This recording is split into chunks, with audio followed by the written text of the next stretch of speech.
কাঠের ছোট্ট ঘরে এক বুড়ো মানুষ নাম হাশেম আলী একলা থাকতো।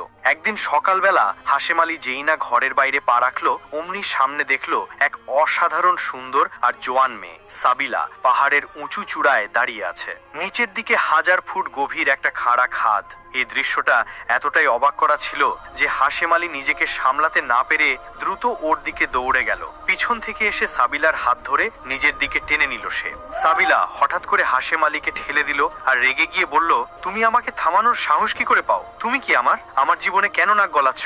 সে আবার সামনের দিকে দৌড়ালো, যেন লাফ দিতে চলেছে। হাশেম আলী আবার দ্রুত ওর দিকে ছুটলো আর এবার আরো শক্ত করে ওর হাত ধরলো। সাবিলা অনেক চেষ্টা করলো নিজেকে ছাড়িয়ে নিতে, কিন্তু হাশেম আলী ওকে ছাড়তে দিল না। বুড়ো হাশেম আলী নরম গলায় বলল, শেষ পর্যন্ত কি করছো তুমি? আমাকে একটু খুলে বলো তো, হয়তো আমি তোমাকে সাহায্য করতে পারি।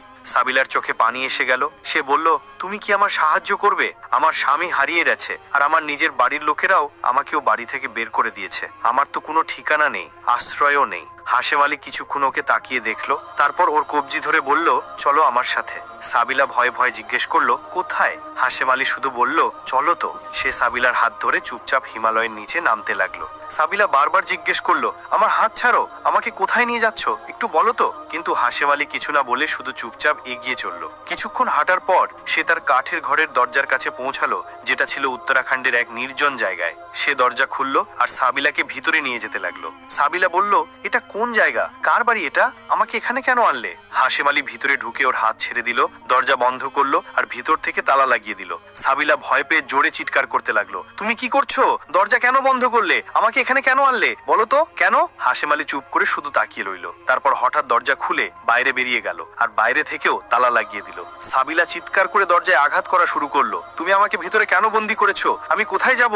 কিন্তু হাশেম আলী কোনো কথা শুনলো না আর হিমালয়ের দিকে উঠতে লাগলো। ততক্ষণে রাত হয়ে গেছে। সাবিলা ঘরের ভিতরে একা ছিল। সারাদিন দরজা পিটিয়ে পিটিয়ে সে ক্লান্ত হয়ে পড়েছিল, কিন্তু সেখানে কেউ শোনার ছিল না। বাইরে অন্ধকার আরো গভীর হচ্ছিল। হঠাৎ সে দরজা খোলার আওয়াজ শুনলো। সে দৌড়ে দরজার দিকে গেল আর দেখলো হাশেম আলী ঠিক তখনই ঘরে ঢুকছেন। সাবিলা হাশেম আলীকে বলল, তুমি আমাকে এখানে কেন আনলে? সারাদিন দরজা বন্ধ করে রেখে কোথায় চলে গিয়েছিলে? হাশেম আলী ওর কাছে এসে খুব শান্ত স্বরে বলল, ভয় পেও না, এই ঘরকে নিজের ঘর মনে করো। তুমি আজ থেকে আমার কাছে থাকো, তোমার আর কোথাও যাওয়ার দরকার নেই। ওর চোখে একটা অদ্ভুত চমক ছিল, যেন ওর মনে কিছু। আমার নিজের বাড়ি থেকেই তো আমাকে সবাই বের করে দিয়েছে, তুমি আমাকে এত দয়া করছো কেন? হাশেম আলী নরম স্বরে কথা বলে সাবিলাকে আশ্বস্ত করলো। সাবিলা, যাকে জীবন অনেক কষ্ট দিয়েছে এবং যার কোনো ঠিকানা ছিল না, সে সেখানে থাকতে রাজি হয়ে গেল। হাশেম আলী তাকে একটা খাট দিল আর বলল, এখানে শুয়ে পড়ো। সাবিলা শুয়ে পড়লো আর ঘুমিয়ে পড়লো। হাশেম আলী নিজেও তার বিছানায় গিয়ে শুয়ে পড়লেন, কিন্তু তার ঘুম আসছিল না। সারা রাত সাবিলাকে নিয়ে ভাবছিলেন, কত সুন্দর সে, কত নিষ্পাপ আর ভেঙে পড়া। সকালে হাশেম আলী সাবিলার কাছে গেলেন আর বেশ কিছুক্ষণ তার মুখটা দেখলেন। হঠাৎ সাবিলার চোখ খুলল। তখন সে তাড়াতাড়ি চাদর ঠিক করলো আর অবাক হয়ে বলল, কি হয়েছে? এখন কি করতে এসেছো? হাশেম আলী নরম স্বরে বললেন, সকাল হয়ে গেছে, ওঠো তো। সাবিলা উঠে বসলো। তখন হাশেম আলী দরজার দিকে গেল, বাইরে বেরিয়ে দরজার তালা বাইরে থেকে লাগিয়ে দিল। সাবিলা ভয়ে দৌড়ে দরজার কাছে এসে জোরে বলল, এখন দরজা কেন বন্ধ করলেন? কি ব্যাপার? কিন্তু হাশেম আলী কোনো উত্তর দিলেন না আর হিমালয়ের দিকে উঠতে শুরু করলেন। সাবিলা পিছন থেকে দরজায় ধাক্কা মারতে লাগলো, চিৎকার করতে লাগলো, কিন্তু হাশেম আলী চলে গিয়েছিলেন। দিন শেষ হয়ে গেল, রাতের অন্ধকার নেমে এলো। সাবিলা ঘরে একা, ভয়ে কাঁপতে কাঁপতে চুপচাপ বসেছিল। হঠাৎ দরজার শব্দ হলো। সাবিলা দৌড়ে গেল আর দেখলো হাশেম আলী ঠিক তখনই ঘরে ঢুকছেন। সাবিলা হাশেম আলীকে বলল, তুমি কি করছো? সারাদিন দরজা বন্ধ করে রেখে চলে যাও আর কিছু বলো না। হাশেম আলী চুপচাপ তাকিয়ে রইলেন, তারপর বললেন, কোথাও যায়নি, শুধু একটা কাজ অসম্পূর্ণ ছিল, ওটা সামলাতে গিয়েছিলাম। সাবিলা অবাক চোখে তাকে দেখে জিজ্ঞেস করলো, কোন কাজ? হাশেম আলী কথা ঘুরিয়ে বললেন, এখন রাত হয়ে গেছে, তুমি তোমার বিছানায় শুয়ে পড়ো, আমিও ঘুমিয়ে পড়ছি। সাবিলা ভাবলো, কিন্তু কিছু না বলে বিছানায় শুয়ে পড়লো। হাশেম আলীও শুয়ে পড়লেন, কিন্তু তার ঘুম আসছিল না। রাতে হাশেম আলী বিছানা থেকে উঠে সাবিলার কাছে গেলেন, তার মুখ অনেকক্ষণ ধরে দেখলেন, তারপর কিছু পড়লেন আর সাবিলার ওপর ফু মারলেন। সাবিলা যেই ঘুরে পড়লো, হাশেম আলী দৌড়ে নিজের বিছানায় ফিরে চুপচাপ শুয়ে পড়লেন। সকাল হলো। তখন হাশেম আলী সাবিলার কাছে গেলেন আর তাকে জাগালেন, বললেন, সকাল হয়ে গেছে, ওঠো তো। সাবিলা উঠলো। তারপর হাশেম আলী ওর পাশে বসে বলল, তুমি তো বাড়িতে থাকতে থাকতে বিরক্ত হয়ে গেছো, চলো আমার সঙ্গে হিমালয়ের কাছে ঘুরতে যাই। সাবিলা কিছু বলার আগেই হাশেম আলী তার হাত ধরলেন আর তাকে নিয়ে পাহাড়ের দিকে হাঁটা শুরু করলেন। তারা অনেক দূর হেঁটে অবশেষে সেই উঁচু চূড়ায় পৌঁছালো, যেখানে সাবিলা প্রথম দিন ঝাঁপ দেওয়ার কথা ভাবছিল। হাশেম আলী সাবিলাকে বললেন, তুমি এখানে একটু শুয়ে থাকো, আমি একটু আসছি। সাবিলা অবাক হয়ে জিজ্ঞেস করলো, তুমি কোথায় যাচ্ছ, আর তুমি আমাকে এখানে কেন শুতে বলছো? হাসেম আলী ঘুরিয়ে ফিরিয়ে বললেন, তুমি হয়তো অনেক ক্লান্ত হয়েছো, তাই বলছি একটু আরাম করে নাও, মাটিতে সোজা হয়ে শুয়ে পড়ো, হাত পা সোজা করো। সাবিলার কাছে হাসেম আলীর কথা খুব অদ্ভুত লাগলো, কিন্তু সে ভয়ে ভয়ে মাটিতে শুয়ে পড়লো। হাসেম আলী বললেন, এখন চোখ বন্ধ করো। সাবিলা বলল, চোখ কেন বন্ধ করব? হাসেম আলী বললেন, বলছি তো, চোখ বন্ধ করো। সাবিলার কিছু বুঝে উঠল না এটা সব কি হচ্ছে, তবুও সে যেভাবেই হোক চোখ বন্ধ করে নিল। হাসেম আলী ধীরে ধীরে তার কাছে এসে তার পাশে বসলেন। সে অনেকক্ষণ সাবিলার দিকে তাকিয়ে থাকলেন, তারপর কিছু পড়লেন আর সেটার ওপর ফোঁক মারলেন। সাবিলা তখনও চোখ বন্ধ করেই শুয়েছিল। হাসেম আলী চুপচাপ সেখান থেকে উঠে ধীরে ধীরে পাহাড়ের নিচে নামতে লাগলেন। তিনি বাড়ি ফিরে গিয়ে নিজের বিছানায় শুয়ে পড়লেন। কিছুক্ষণ পর সাবিলা অনুভব করলো কোনো শব্দ আসছে না। সে চোখ খুলল আর চারপাশে তাকালো, সেখানে কেউ ছিল না। সে হাসেম আলীকে ডাকলো, আওয়াজ দিল, কিন্তু কোনো উত্তর পেল না। সাবিলা তখন হিমালয়ের ছোট পাহাড়ে একাকী বসে থাকলো। রাত হয়ে আসছিল, অন্ধকার গাঢ় হতে লাগলো, আর সাবিলা ভয় পেয়ে হাসেম আলীর অপেক্ষা করলো। হঠাৎ তার কাছে পাহাড় থেকে কারো আসার শব্দ শোনা গেল। সে নিচে ঝুঁকে দেখলো হাসেম আলী আবার পাহাড়ের দিকে উঠে তার দিকে আসছেন। হাসেম আলী যখন তার কাছে এলো, সাবিলা রেগে বলল, তুমি কি করছো? কখনো আমাকে ঘরেই আটকে রাখো, কখনো পাহাড়ে নিয়ে গিয়ে মাটিতে শুইয়ে দাও, এটা সব কি ব্যাপার? তুমি আমাকে কেন কিছু বলো না? হাসেম আলী কিছু বললেন না, শুধু তাকিয়ে রইলেন। তারপর সে সাবিলার হাত ধরলো আর তাকে নিয়ে বাড়ির দিকে চলল। রাত অনেক হয়ে গিয়েছিল। বাড়ি পৌঁছে হাসেম আলী সাবিলাকে বললেন, যাও তোমার বিছানায় শুয়ে পড়ো। সাবিলা তার বিছানায় শুয়ে পড়লো, কিন্তু সে ভাবতে লাগলো, এই হাসেম আলী তো প্রতিদিনই কিছু না কিছু অদ্ভুত কাজ করে, এদের মধ্যে নিশ্চয়ই কোনো চক্রান্ত আছে। এই ভাবনায় চোখ ঝিমিয়ে গেল তার। হাসেম আলীও তার বিছানায় শুয়ে পড়লেন আর ঘুমিয়ে পড়লেন। রাতে সাবিলা অনুভব করলো যেন কেউ তার কাছে আছে। সে ধীরে ধীরে চোখ খুললো আর দেখলো হাসেম আলী তার মাথার পাশে দাঁড়িয়ে আছে। হাসেম আলী অনেকক্ষণ তাকে তাকিয়ে রইলেন, তারপর কিছু পড়লেন আর তার ওপর ফুঁক দিলেন। সাবিলা কিছু বলল না, ঘুমানোর ভান করলো, তবে চুপচাপ সবকিছু দেখছিল। সকালে হাসেম আলী সাবিলার কাছে এলেন। তিনি এসেছেন আর তাকে জাগিয়েছেন। সাবিলা উঠলো। তারপর হাসেম আলী তাকে বললেন, চলো বাইরে ঘুরতে যাই। সাবিলা, যেই আগেই অনেক ভয় পেয়ে আর হাসেম আলীর সব কাজকর্মে সন্দেহ হতে শুরু করেছিল, বলল, না আমি কোথাও যাচ্ছি না। হাসেম আলী জোর করে তার হাত ধরে নিয়ে গেলেন সেই হিমালয়ের চূড়ার দিকে। পাহাড়ের ওপর ওঠার পর হাসেম আলী সাবিলাকে বললেন, এখানে উল্টো করে শুয়ে পড়ো। সাবিলা চিৎকার করে বলল, তুমি কি পাগল? তোমার মাথা ঠিক আছে তো? একবার আমাকে ঘরে আটকে রাখো, আবার পাহাড়ে নিয়ে এসে বলো সোজা শুয়ে পড়ো, এবার বলছো উল্টো শুয়ে পড়ো, এটা সব কি? তুমি আমাকে কেন বলো না? হাসেম আলী বলল, তোমাকে তো বলেছি উল্টো শুয়ে পড়ো। সাবিলা বলল, আমি আর কখনো উল্টো শুয়ে পড়বো না। তুমি আমাকে কোনো পাগল মনে করো? এরকম কি করছো? হাসেম আলী বলল, ওটাও আমাকে বোঝানো হবে, শুধু আমার এই শেষ কথা মানো, এই পাহাড়ে উল্টো শুয়ে পড়ো। সাবিলা বলল, কি বোঝানো হবে? উল্টো শুয়ে পড়ার মানে কি? এটা তো খুবই অদ্ভুত কথা। হাসেম আলী বলল, এটাও একরকম রহস্য যা আমি এখন তোমাকে বলতে পারছি না, কিন্তু এটুকু বুঝে রেখো, তোমার জন্য এটা ভালো। সাবিলা হাসেম আলীর কথা অবাক হয়ে শুনছিল। তারপর বলল, চলো কিছু না, এখন আমি আর কি করতে পারি এটাও মেনে নিচ্ছি। সাবিলা হিমালয়ের সেই চূড়ায় উল্টো হয়ে শুয়ে পড়লো, যেমন হাসেম আলী বলেছিলেন। হাত পা পুরো সোজা করে চোখ বন্ধ করে ফেললো। হঠাৎ হাসেম আলী তার কাছে এসে বসে গেলেন। তারপর কিছু পড়লেন আর সাবিলার ওপর ফুঁক দিলেন। তারপর হাসেম আলী বললেন, উঠে দাঁড়াও, কিন্তু চোখ বন্ধই রাখতে হবে। সাবিলা বলল, এখন কি করতে চাও? চোখ কেন খুলবো না? হাসেম আলী বললেন, চোখ একদমই খুলবে না। সাবিলা সেই পাহাড়ে এক ছোট্ট মেয়ের মতো দাঁড়িয়ে ছিল আর চোখ বন্ধ করে রেখেছিল। হাসেম আলী ধীরে ধীরে পাহাড় থেকে নামতে লাগলেন আর বাড়ি ফিরে নিজের বিছানায় পড়ে গেলেন। অনেকক্ষণ ধরে সাবিলা চোখ বন্ধ করে দাঁড়িয়েছিল। তারপর সে চেঁচিয়ে বলল, কোথায় তোমরা? আমি চোখ খুলবো, কিন্তু কোনো উত্তর এলো না। এরপর সাবিলা চোখ খুললো, দেখলো সেখানে কেউ নেই। সাবিলার আগার দুঃখ মিশিয়ে চেঁচিয়ে উঠলো, এই হাসেম আলী ঠিকঠাক লোক নয়। আমি কেন ওর উপর বিশ্বাস করেছিলাম? এখন ওর সঙ্গে থাকা ঠিক হয় না। আমার তো মনে হয় ও একদম পাগল। জানি না ওর কি উদ্দেশ্য। সাবিলা ওখানেই নিচে বসে হাসেম আলীর অপেক্ষা করতে লাগলো। রাত হয়ে গেল। রাতের বেলা হাসেম আলী সেই হিমালয়ের চূড়ায় উঠে সাবিলার কাছে গেলেন। সাবিলা হাসেম আলীকে দেখে রেগে বলল, তুমি আবার আমাকে এখানে ফেলে গিয়েছিলে। শেষমেশ বলো তো, তুমি এসব কেন করছো?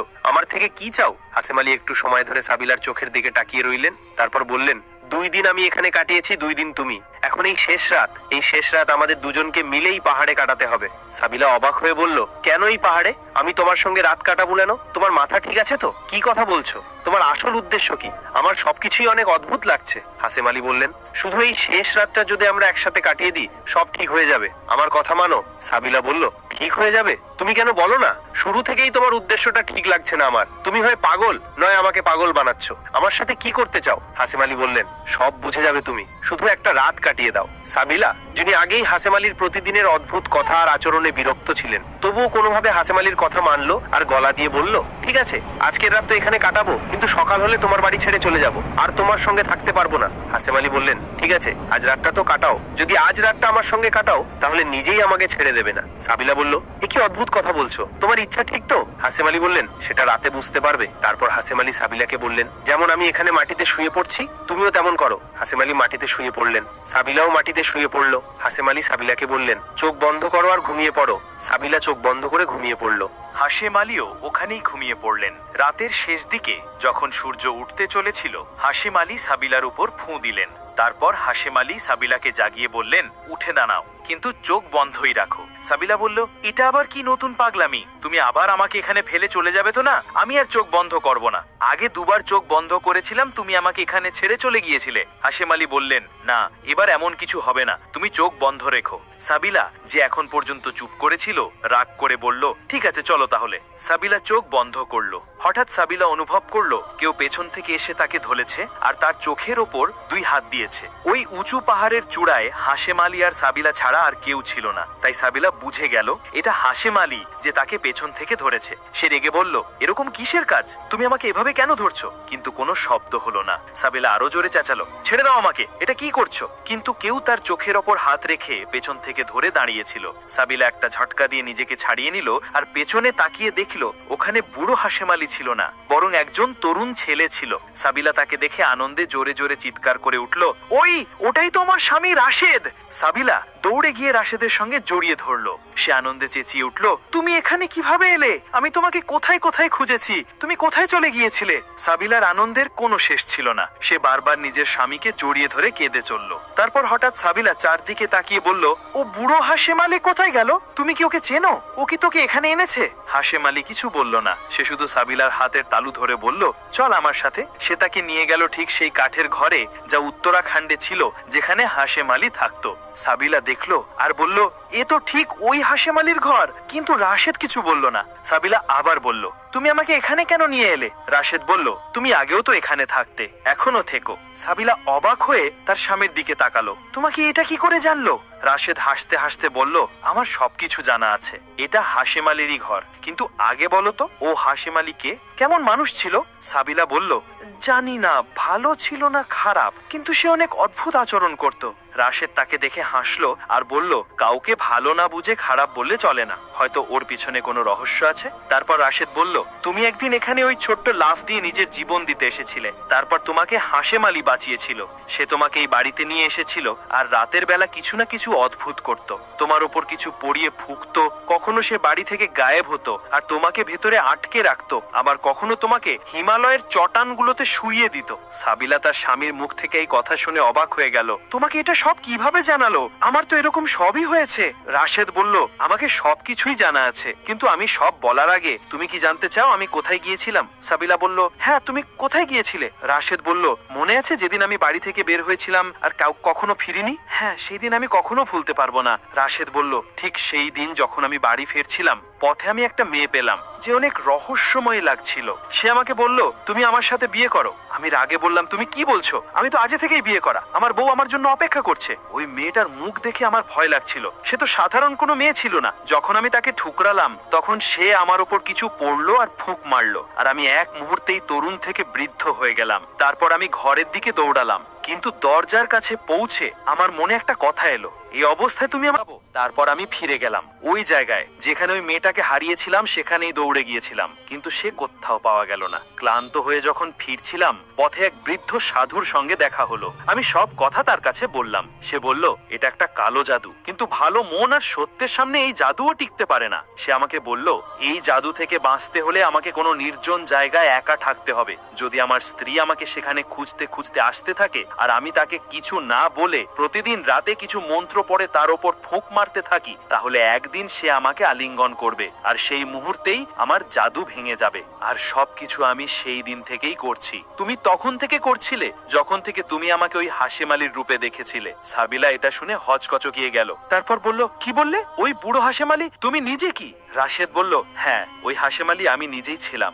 সাবিলার চোখ দিয়ে অশ্রু ঝরতে লাগলো। সে দৌড়ে এসে আবার তার স্বামীকে আলিঙ্গন করলো আর বলল, আমায় ক্ষমা করো, আমি তোমাকে চিনতে পারিনি। রাশেদ তার মাথায় হাত বুলিয়ে বলল, এর মধ্যে তোমার কোনো দোষ ছিল না, এটা সব একটা রহস্য ছিল যা আমি তোমাকে বলতে পারিনি। কিন্তু তুমি যা করেছো সেটা তোমার সত্যিকারের ভালোবাসার প্রমাণ। অসময়ে আমার পাশে দাঁড়িয়েছিলে। তুমি একজন আসল স্ত্রী ছিলে না। একজন আসল স্ত্রী হয় দারুণ মস্তিষ্কে ধৈর্যশীল আর একটা দীর্ঘস্থায়ী হৃদয়ের সঙ্গে জন্মায়। তুমি সব বুঝে জানো যে কোনটা তোমার পাশে থাকবে আর কোনটা ছেড়ে চলে যাবে, তার ভিত্তিতেই চেনা যায় তুমি ভালো বউ। তারপর সে মুচকি হেসে বলল, এখন বলো ওই বুড়ো হাশেম আলী কেমন ছিল? সাবিলা হেসে উঠল আর বলল, ওই বুড়ো হাশেম আলী খুব ভালো মানুষ ছিল। রাশেদও হেসে উঠল। কেন? বছর বছর পর এক বিচ্ছিন্ন জোড়া আবার মিলল।